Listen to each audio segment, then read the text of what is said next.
This is a story about the Tin Pan Knights.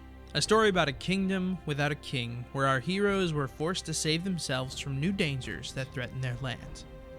A story where monsters could be friendly and friends could be monstrous. A story where amazing tales are in every room of your home. This is a story about you. The next piece of the story was filmed with the George Daly Digital Theater Camps and is meant to be acted out, so please stand up and journey on with us.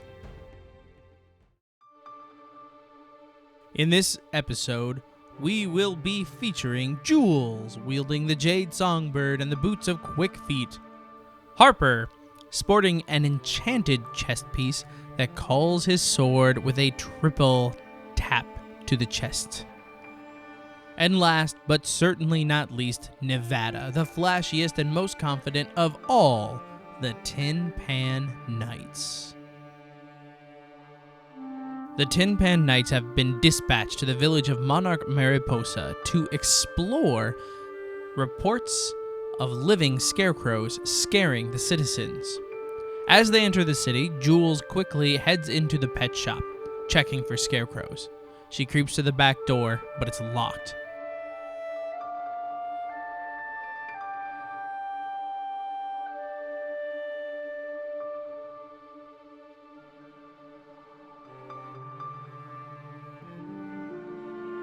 She attempts to break down the door timidly with a resounding brrrong. The sword fell flat against the door. It was still locked. She decided to try a second time. Brrrong. Still no go.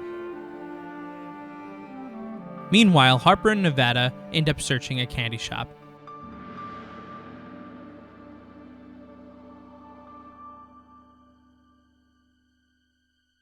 They walk in to the shop and head towards the back room to find a pyramid of gumdrops. Just then, a scarecrow, 7 feet tall, erupts from the pyramid of gumdrops, screams at our heroes, and then runs away.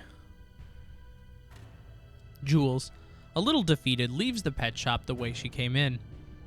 She walks into the town square, where she finds a staircase and goes down, down, down. She hears a scream. Someone's in trouble. Jules runs faster and faster until she's staring at a brick wall, the scream coming from the other side. Jules knows exactly what she needs to do. She pulls out the Jade Songbird and swings it at the brick wall, and the sword begins to sing, and the wall crumbles before her, emptying into a dark sewer tunnel, dark as night. Except for the fact that there are no stars. Up on the surface, Nevada and Harper are chasing the scarecrow. Nevada first tries to use his great leap cape to catch up, but ends up soaring over it, leaving it behind. He has to catch up on foot, and ends up running too cool, and finds that Harper beats him to the punch. Harper, when deciding to go, moved with a much cooler head and was a little more practical, used his phase shift helmet to phase through the buildings and get ahead of the scarecrows. Without coordinating, Nevada and Harper run into each other. While they land to the ground, the scarecrow, not knowing anything that was going on, trips and falls onto the pile, tangling everyone up. In the meantime, Jules uses her Quick Feet boots to search the tunnel for the screaming person. Suddenly, she trips, lands in the water, inches away from a crocodile. It screams, and Jules thinks, oh, that sounds like the scream I heard earlier. Then she feels really scared because ever since her encounter with the crocodile in the Chocolate River, Jules has gotten a case of crocodile phobia. She leaps up and runs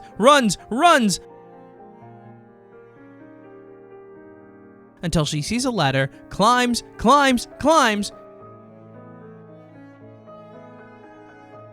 and finds herself facing a large field.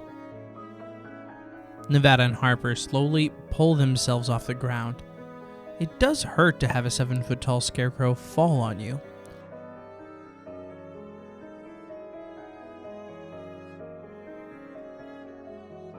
When they get up, they see the Scarecrow huddled into a ball, as though it was scared. What's wrong? What can we do to help? Oh, we didn't know what to do, quivered the Scarecrow. Nevada, thinking fast, uses his Great Leap cape to jump well up into the air and sees Jules in a nearby field. So Harper and Nevada meet up with Jules in the field. They give the Scarecrow some help finding the field, and to repay them, the Scarecrows gift the trio a helping horn and a scroll. If they blow the horn, the Scarecrows will come to help. They don't really like to fight, but they're really good at keeping an eye on things. And as the trio reads the scroll, they find that it is an order from the king. It says, "I hereby declare that the Scarecrows will go..." But the sentence was never finished. If the king's order was never finished, there was only one thing to do. They had to get out to see the king and figure out why the Scarecrows were never given any orders. They gave a friendly wave to the Scarecrows and moved off on their next adventure.